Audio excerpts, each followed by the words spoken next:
Good evening, welcome to Central News for Monday the 2nd of September. I'm Hilary Entwistle. Construction of Cambridge's Vanti is racing ahead of schedule and is expected to open in March 2014. High Performance Sport New Zealand, Cycling New Zealand and the University of Waikato are a few of the many organisations that will have permanent offices in the building.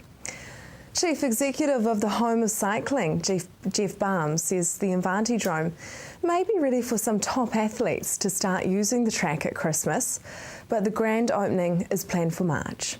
It's going really, really well. We're on time and we're on budget, and you can't ask for anything more than that. We hope that the wind stops in the next couple of days because we're trying to get the roof finished, and the sheets of iron that are going on there are 27 metres long, so we can't have people working up on the roof when the wind's blowing like it is, so fingers crossed.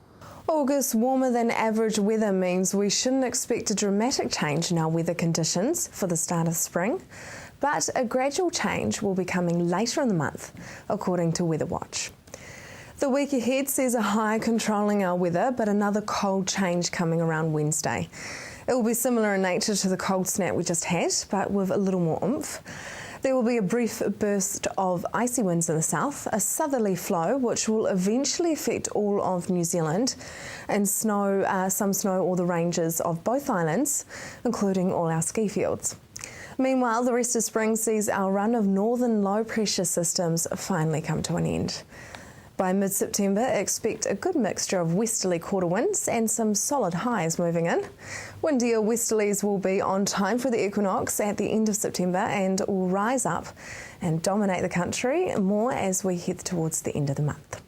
Now for our region's weather for Tuesday, your day at Hamilton will start off fine at first and then a few cloudy periods in the evening. Your expected high is 15 and an overnight low of 3. Tauranga fine with morning frost, some evening cloud and a westerly.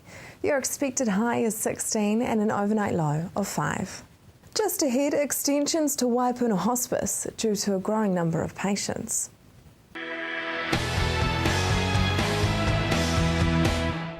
Welcome to Central News on TV Central. Waipuna Hospice referrals have been on the rise due to population increase, and this has caused a need for an extension to the hospice. They have gained funding for a new day services wing. I went along to the hospice and found out what the day services wing will be used for. Well, the new extension is an additional wing to the building. It's to allow us to run an improved and increased number of day services.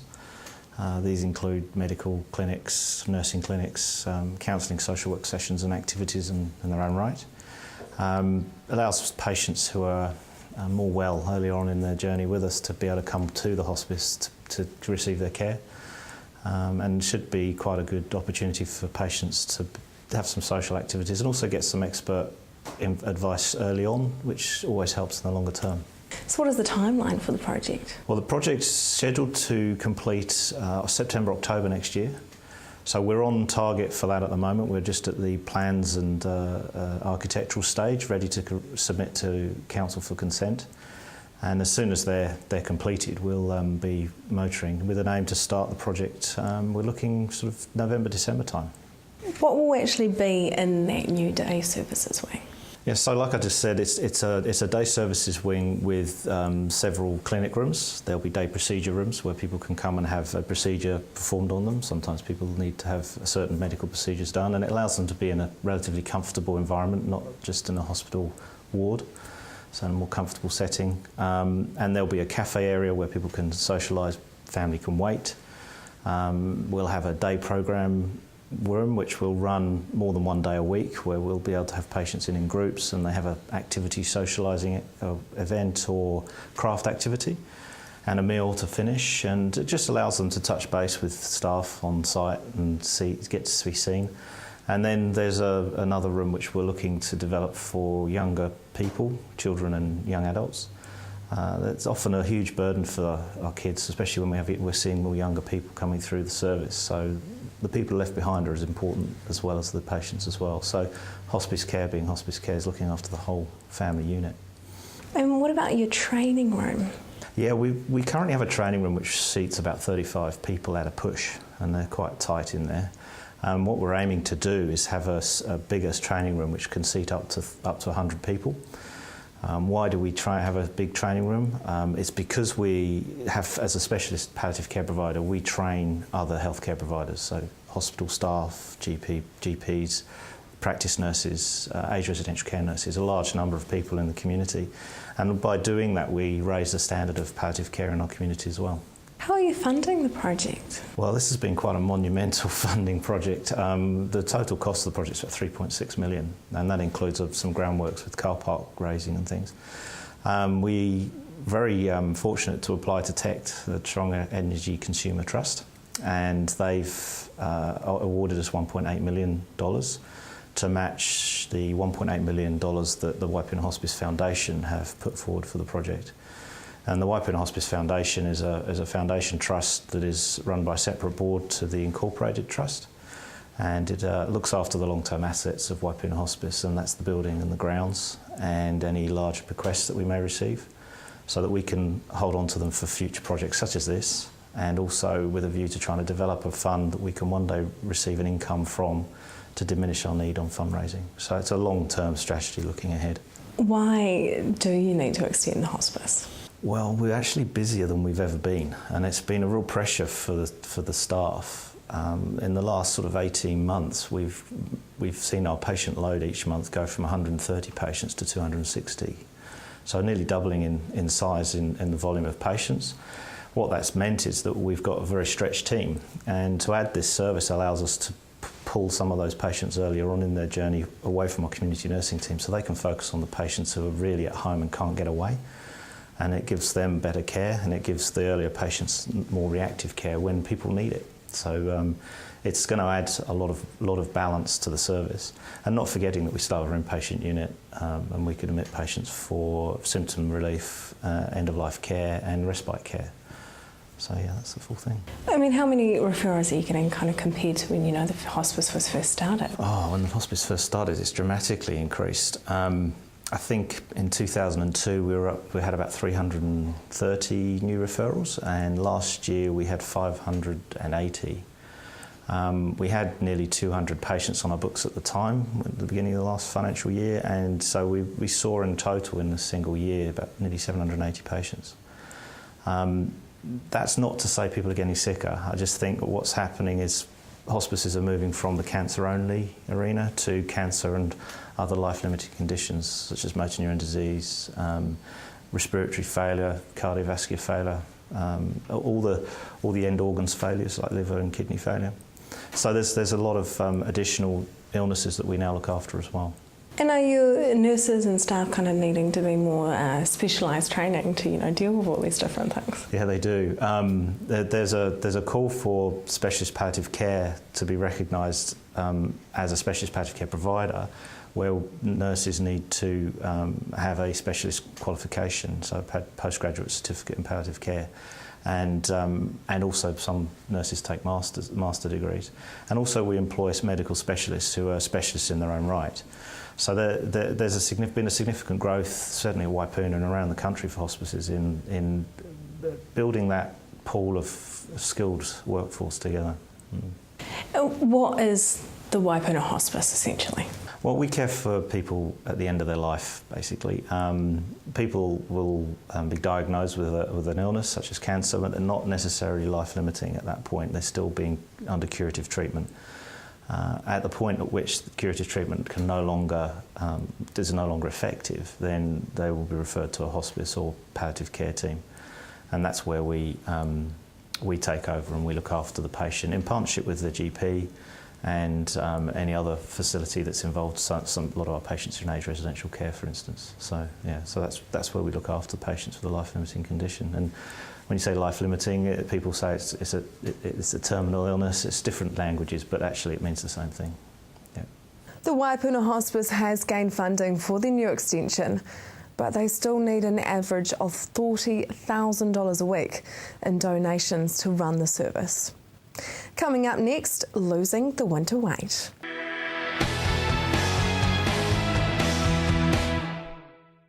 Welcome back.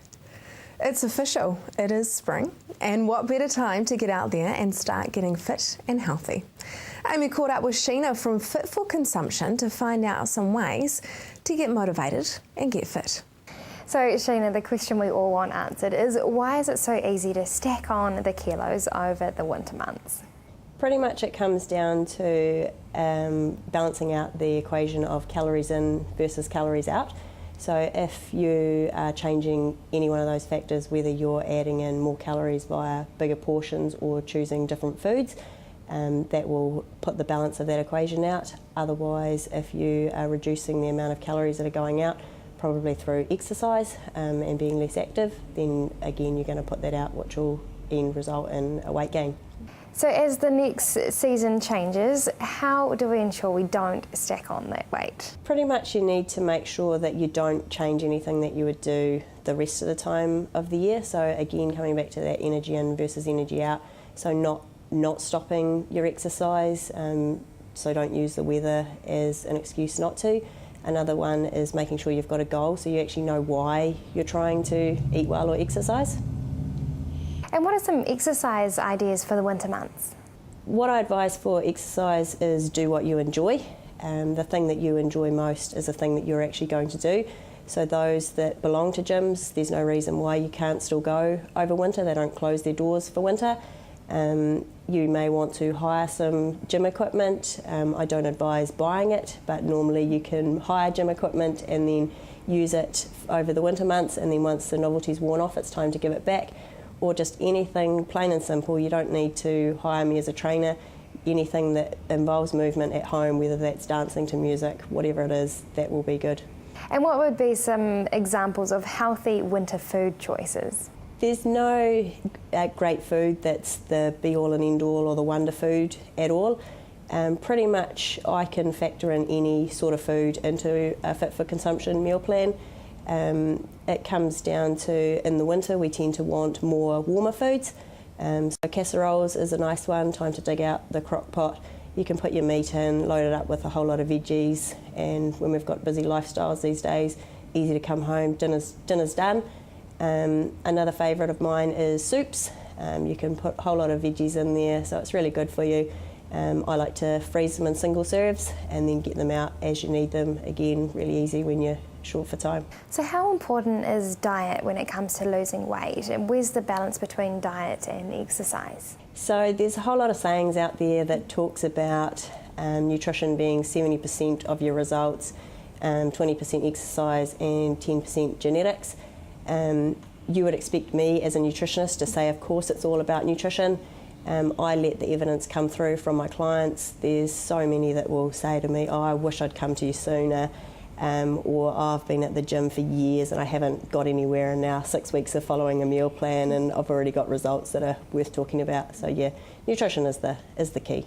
Now, there's a lot of debate around nutritional deficiencies and whether or not supplements and vitamins are a good idea. What would your advice be on this?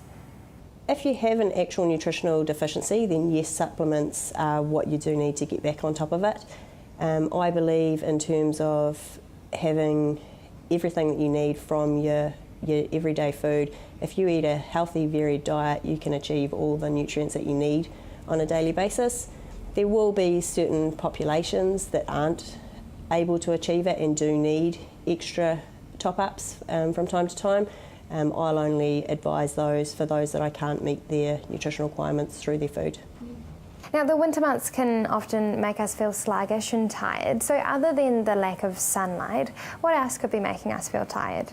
So it often is reduced energy because we are less active. And so if you are less active, you're not moving around as much, then your energy levels drop. And then with that, often what happens is we tend to reach for some higher calorie foods that give us that quick hit, high sugar foods, which then brings your energy levels up and then crash you later again. So you've got a bit of a vicious cycle going on. So making sure you keep those activity levels going even through the wetter months. Another thing that may impact on some people is they tend to neglect their hydration over winter, and then your fluids are down as well, your energy levels are gone. Now, how do we change eating habits within the whole family? So when I write a meal plan for a client, I'm not just writing it for that client, I'm writing it for their whole family, so it takes into account everybody in the family, their likes and dislikes. A good way to get the family involved is getting the children involved with the cooking as well, so they can help with cutting up the vegetables. Depending on the age of the child, it might be a learning experience in terms of what colour's this vegetable. They're then exposed to it. The things that they're familiar with, they're going to then add into their lives later on, further down the track. Also doing all the full meal as a family, there's a lot more satisfaction from the meal. They all eat together, they all have the same thing together, and then everyone's heard of having a family favourite meal, so yeah, that's where things like that get created. And what can viewers do if they would like some help with their nutrition? So all my contact details are on my website, and that's www.fitforconsumption.co.nz, and that's fit for with the number 4. So they can contact me there, and anyone that's on Facebook, you can also search for the Fit for Consumption Facebook page, and you can find tips, motivation, ask questions on there, and the best thing about that one is it's free. Just ahead, the Tauranga Arts Festival.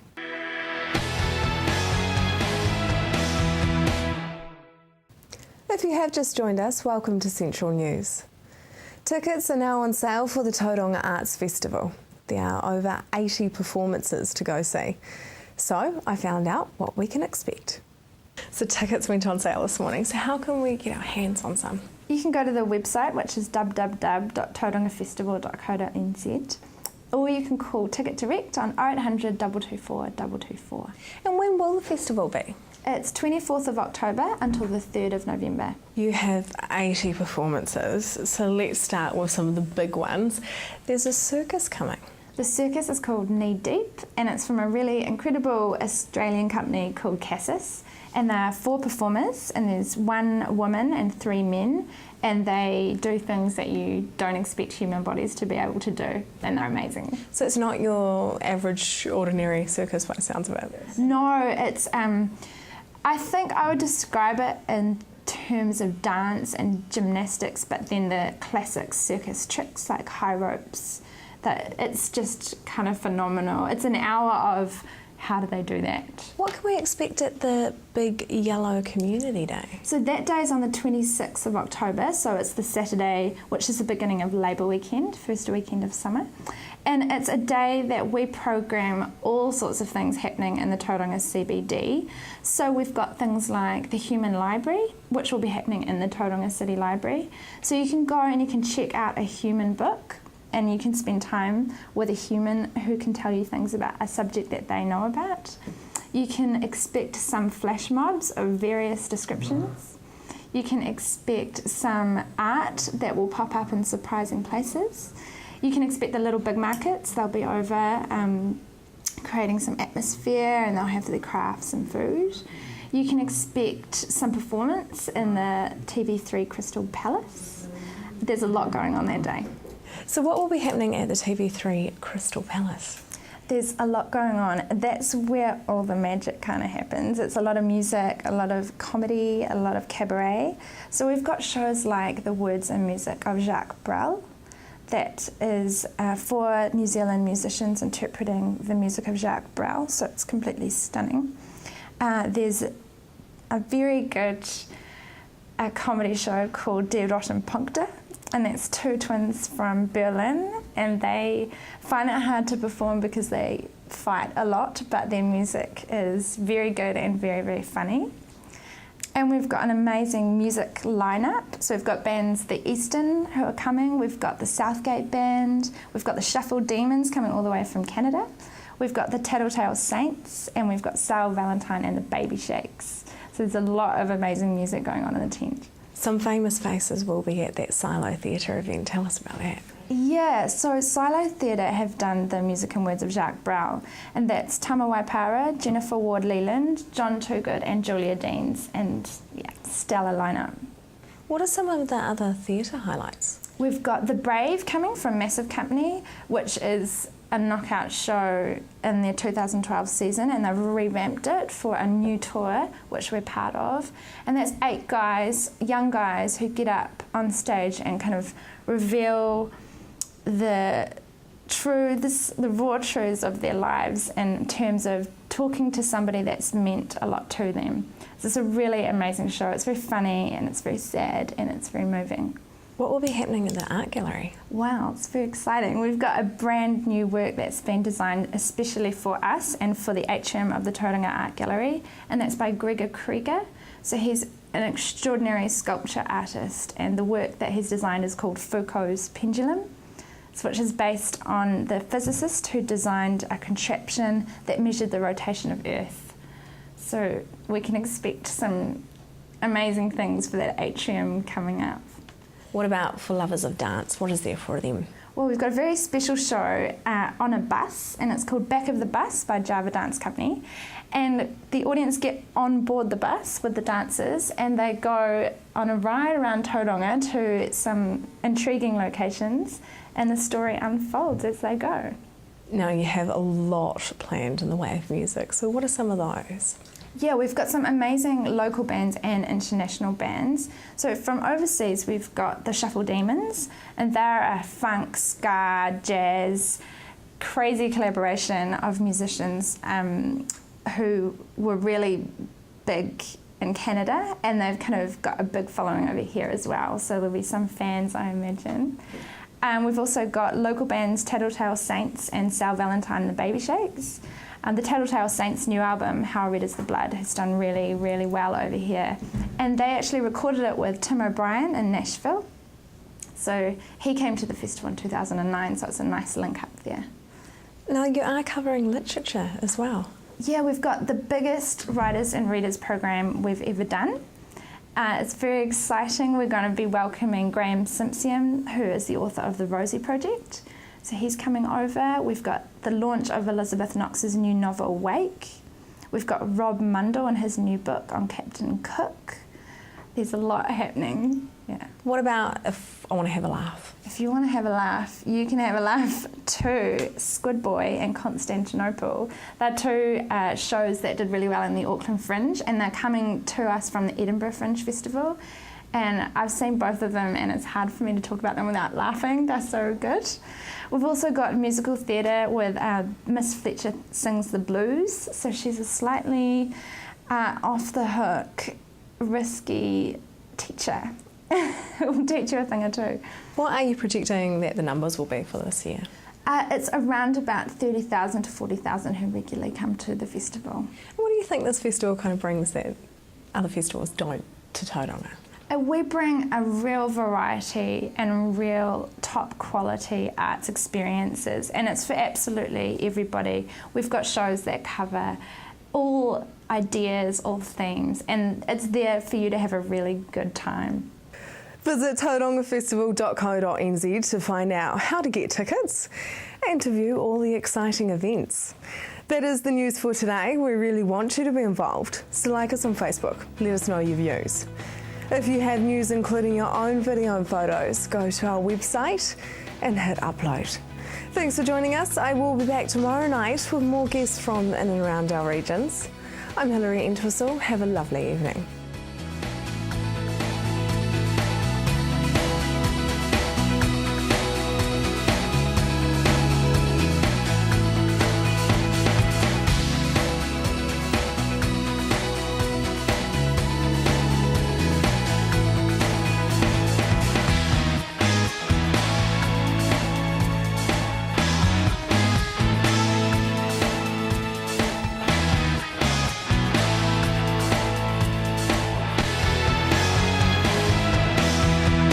This has been an Alpha Media production, a division of Television Media Group. Supporting local content so you can see more of New Zealand on air.